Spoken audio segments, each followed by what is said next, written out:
খাদিজা, সারাদিন দিনের দাওয়াত দিছি, পেটে কিছুই নাই, ঘরে কোনো খাবার আছে কিনা? আম্মাজান খাদিজা বলে, ওগো প্রিয় স্বামী, আমাদের ওই যে ছোট একটা বকরি আছে, শুধু ওই বকরি থেকে সন্ধ্যাবেলা এক পেয়ালা দুধ দহন করে আপনার জন্য রেখেছি। আর পাশের বাড়ির মানুষ হাদিয়া হিসাবে আমাদেরকে 4টা খেজুর দিয়ে গেছে। আমি 2টো খেজুর খেয়ে 2টো খেজুর আর এক পেয়ালা দুধ প্রিয় স্বামীর জন্য রেখে দিয়েছি। আম্মাজান খাদিজা রাদিয়াল্লাহু তাআলা আনহা আল্লাহ নবীর সামনে দুধের পেয়ালা হাজির করলেন। নবীজি অর্ধেক টুকুন দুধ খেয়ে অর্ধেক টুকুন দুধ আম্মাজানকে দিয়ে দিলেন। নবীজি একটা খেজুর খাইলেন, আরেকটা খেজুর আম্মাজানকে দিয়ে দিলেন। আম্মাজান বলে, ওগো প্রিয় স্বামী, 2টো খেজুরই আপনি খেয়ে ফেলেন। আল্লাহর নবী বলেন, না না না, আমি আমার হাত দিয়ে তোমাকে একটা খেজুর খাওয়াই দিব। আল্লাহু আকবার। এই কথা বলতে বলতে হঠাৎ করে নবীজির চোখ চলে যায় আম্মাজানের কাপড়ের দিকে। আম্মাজান যে কাপড় পরেছেন, ওই কাপড়ের মধ্যে এত তালি, এত তালি, এত তালি, এখন আর মনে হয় কাপড় ছিঁড়ে গেলে তালি দেওয়ার মতো জায়গা থাকবে না। আম্মাজানের মুখের দিকে তাকায় বলে, খাদিজা,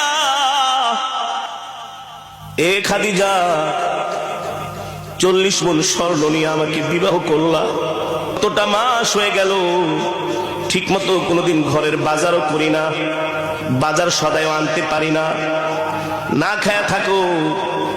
আজকে দেখলাম তোমার কাপড়ের মধ্যে এতগুলো শিলি। ও খাদিজা, একবারও বাজারের জন্য বললা না, কোনদিন বললা না বাজারে যাচ্ছেন, বাহিরে যাচ্ছেন, কিছু খাবার নিয়ে আসেন, এই কথাও বললো না। আমার কাপড় ছিঁড়া গেছে, একটা কাপড় পর্যন্ত নিয়ে আসেন। খাদিজা রে,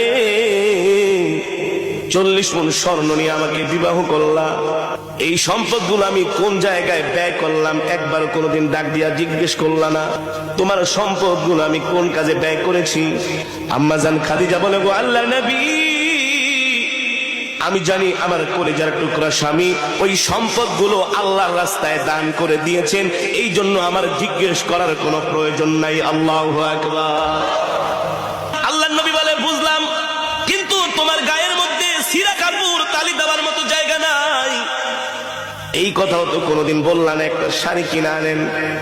আম্মাজান বলে, আমি জানি আমার প্রাণের স্বামীর পকেটে পয়সা নাই, এই সময় যদি আমি শাড়ি কিনতে বলি আমার স্বামী কষ্ট পাবে, আমি আমার কলিজার টুকরা প্রাণের স্বামীকে কষ্ট দিতে পারবো না। আল্লাহু আকবার।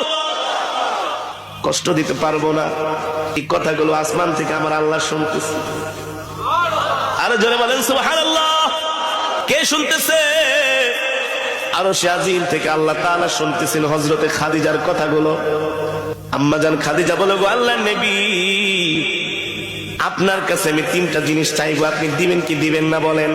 ও খাদিজা, তুমি দিনের জন্য এত কষ্ট করেছো, ইসলামের জন্য তোমার এত ত্যাগ, এত কোরবানি, কি চাইবা তুমি আমার কাছে, কি চাইবা?